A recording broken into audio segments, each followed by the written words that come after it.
ಅಲ್ಲಿ ಸಮಸ್ಯೆಗಳ ಅನಾವರಣ ಆಗಬೇಕಿತ್ತು. ಕಷ್ಟಗಳನ್ನು ಡಿಸಿಎಂ ಬಳಿ ಹೇಳ್ಕೊಳ್ಬೇಕು ಅಂತ ನೂರಾರು ಜನ ಬಂದಿದ್ರು. ಇನ್ನೇನು ಸಮಸ್ಯೆಗಳನ್ನು ಹೇಳ್ಕೊಳ್ಬೇಕು ಅನ್ನುವಷ್ಟರಲ್ಲಿ ಎಲ್ಲಿಂದಲೋ ಕಂಡ ಕರಿ ಟೋಪಿ ಇಡೀ ವಾತಾವರಣವನ್ನೇ ಹಾಳು ಮಾಡಿತು. ಅಷ್ಟಕ್ಕೂ ಆ ಗೊಂದಲಕ್ಕೆ ಕಾರಣವಾಗಿದ್ದು ಡಿಸಿಎಂ ಅವರ ಬೆಂಗಳೂರು ನಡಿಗೆ ಕಾರ್ಯಕ್ರಮ. ಬೆಂಗಳೂರು ನಡಿಗೆ ವೇದಿಕೆಯಲ್ಲಿ ಕರಿ ಟೋಪಿ ಎಂಎಲ್ಎ ಫೈಟ್. ಆರ್ಎಸ್ಎಸ್ ಗಣಾಧಾರಿ ವೇಷದಲ್ಲಿದ್ದ ಮುನಿರತ್ನಗೆ ವೇದಿಕೆ ಮೇಲೆ ಗುನ್ನ. ಏಯ್ ಕರಿಟೋಪಿ ಶಾಸಕ ಬಾ ಎಂದ ಕನಕಪುರ ಬಂಡೆ. ಡಿಕೆಶಿ ಮಾತಿನಿಂದ ಸಿಟ್ಟಿಗೆದ್ದ ಮುನಿ ಡೋಂಟ್ ಕೇರ್ ಎಂದ ಡಿಕೆ. ಎಂಎಲ್ಎ ಅವರು ಬಂದು ಈ ಕಡೆ ಕರಿಟೋಪಿ ಎಂಎಲ್ಎ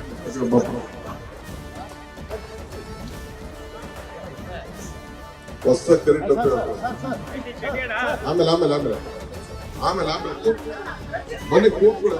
ರಾಜರಾಜೇಶ್ವರಿ ನಗರ ವಿಧಾನಸಭಾ ಕ್ಷೇತ್ರ ವ್ಯಾಪ್ತಿಯ ಜೆಪಿ ಪಾರ್ಕಿನಲ್ಲಿ ಇಂದು ಬೆಂಗಳೂರು ನಡಿಗೆ ಕಾರ್ಯಕ್ರಮವನ್ನ ಡಿಕೆಶಿ ಆಯೋಜಿಸಿದ್ರು. ಎಂದಿನಂತೆ ಜೆಪಿ ಪಾರ್ಕ್ನಲ್ಲಿ ಒಂದು ರೌಂಡ್ ಹಾಕಿ ಬಂದ ಡಿಕೆ ಶಿವಕುಮಾರ್ ಇನ್ನೇನು ಸಾರ್ವಜನಿಕರಿಂದ ಅಹವಾಲು ಸ್ವೀಕರಿಸಬೇಕು ಎನ್ನುವಷ್ಟರಲ್ಲೇ ವೇದಿಕೆ ಬಳಿ ಬಿಜೆಪಿ ಶಾಸಕ ಮುನಿರತ್ನ ಪ್ರತ್ಯಕ್ಷವಾಗಿದ್ದಾರೆ. ಆರ್ಎಸ್ಎಸ್ ಗಣವೇಶದಲ್ಲೇ ಬಂದಿದ್ದ ಮುನಿರತ್ನನನ್ನ ಕಂಡ ಡಿಕೆಶಿ ಏಯ್ ಕರಿಟೋಪಿ ಎಂಎಲ್ಎ ಇಲ್ಲಿ ಬಾ ಅಂತ ಕರೆದ್ರು. ಡಿಕೆಶಿ ಈ ಹೇಳಿಕೆಗೆ ಗರಂ ಆದ ಬಿಜೆಪಿ ಶಾಸಕ ವೇದಿಕೆ ಮೇಲೇರಿ ಡಿಸಿಎಂ ಅವರ ಕೈಯಿಂದ ಮೈಕ್ ಕಿತ್ಕೊಂಡು ಡಿಕೆಶಿ ನಡೆ ವಿರುದ್ಧ ಅಸಮಾಧಾನ ಹೊರಹಾಕಿದ್ರು. ಇದು ಸರ್ಕಾರದ ಕಾರ್ಯಕ್ರಮವಾದ್ರೂ ಶಾಸಕನಾದ ನನಗೆ ಯಾವುದೇ ಆಹ್ವಾನ ನೀಡಿಲ್ಲ, ನನ್ನ ಫೋಟೋ ಕೂಡ ಹಾಕಿಲ್ಲ ಅಂತ ಆಕ್ರೋಶ ವ್ಯಕ್ತಪಡಿಸಿದ್ರು. ಅಷ್ಟೇ ಅಲ್ಲ, ಮಾತಿನ ಚಕಮಕಿ ನಡುವೆಯೇ ಮುನಿರತ್ನ ಮೈಕ್ ಕಸಿದು ಹೈ ಡ್ರಾಮಾ ನಡೆಸಿದ್ರು. ಈ ವೇಳೆ ಕಾಂಗ್ರೆಸ್ ಮತ್ತು ಬಿಜೆಪಿ ಕಾರ್ಯಕರ್ತರು ಪರಸ್ಪರ ಧಿಕ್ಕಾರ ಕೂಗಿದ್ರಿಂದ ಗದ್ದಲ ಹೆಚ್ಚಾಯಿತು. ಈ ವೇಳೆ ಮಧ್ಯ ಪ್ರವೇಶಿಸಿದ ಪೊಲೀಸರು ವೇದಿಕೆಯಿಂದ ಮುನಿರತ್ನರನ್ನ ಆಚೆ ಕಳಿಸೋ ಕೆಲಸ ಮಾಡಿದ್ರು.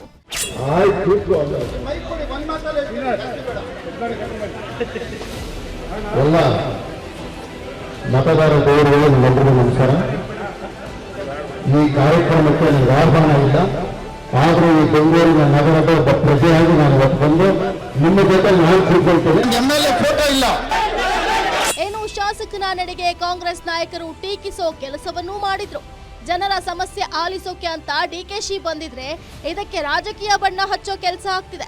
ಕಾರ್ಯಕ್ರಮ ಹಾಳು ಮಾಡಬೇಕು ಅನ್ನೋ ದುರುದ್ದೇಶದಿಂದಲೇ ಈ ರೀತಿ ಮಾಡ್ತಿದ್ದಾರೆ ಅಂತ ಕಾಂಗ್ರೆಸ್ ಮುಖಂಡರು ಅಭಿಪ್ರಾಯ ವ್ಯಕ್ತಪಡಿಸಿದ್ದಾರೆ. ಇನ್ನು ನಾಗರಿಕರ ಸಮಸ್ಯೆಗಳನ್ನ ಬಗೆಹರಿಸೋದು ಸರ್ಕಾರದ ಕರ್ತವ್ಯ. ಹೀಗಿರುವಾಗ ಸರ್ಕಾರವೇ ಜನರ ಬಳಿ ಬರುವ ಕೆಲಸ ಮಾಡ್ತಿದೆ. ವಿನಾಕಾರಣ ಟೀಕೆ ಮಾಡ್ತಿದ್ದು ಇದಕ್ಕೆ ಸೂಕ್ತ ಕಾಲದಲ್ಲಿ ಮತದಾರರು ಉತ್ತರ ಕೊಡ್ತಾರೆ ಅಂತ ಡಿಸಿಎಂ ಡಿಕೆ ಶಿವಕುಮಾರ್ ಟಾಂಗ್ ಕೊಟ್ಟಿದ್ದಾರೆ.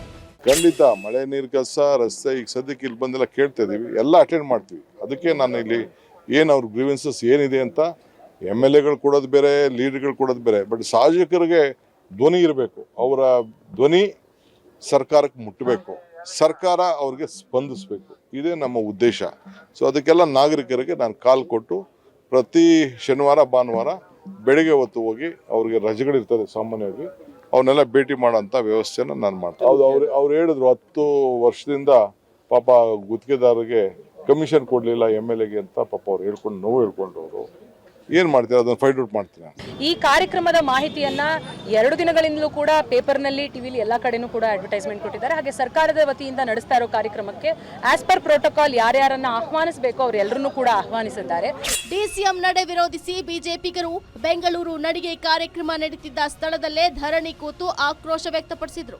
ಡಿಸಿಎಂ ನನಗೂ ಹಾಗೂ ಆರ್ಎಸ್ಎಸ್ಗೂ ಅಪಮಾನ ಮಾಡಿದ್ದಾರೆ ಅನ್ನೋ ಟೀಕೆನೂ ಕೇಳಿ ಬರ್ತಿದೆ. ಅದೇನೇ ಇರಲಿ, ಸಾರ್ವಜನಿಕರ ಸಮಸ್ಯೆ ಬಗೆಹರಿಯೋ ಸ್ಥಳವಾಗಬೇಕಿದ್ದ ವೇದಿಕೆ ರಾಜಕೀಯ ಕೆಸರೆರಚಾಟಕ್ಕೆ ವೇದಿಕೆಯಾಗಿದ್ದು ಮಾತ್ರ ದುರಂತ. ಒಲಾಸಿಯಸ್ ಕಿರುವಾಸೆ, ಗ್ಯಾರಂಟಿ ನ್ಯೂಸ್, ಬೆಂಗಳೂರು.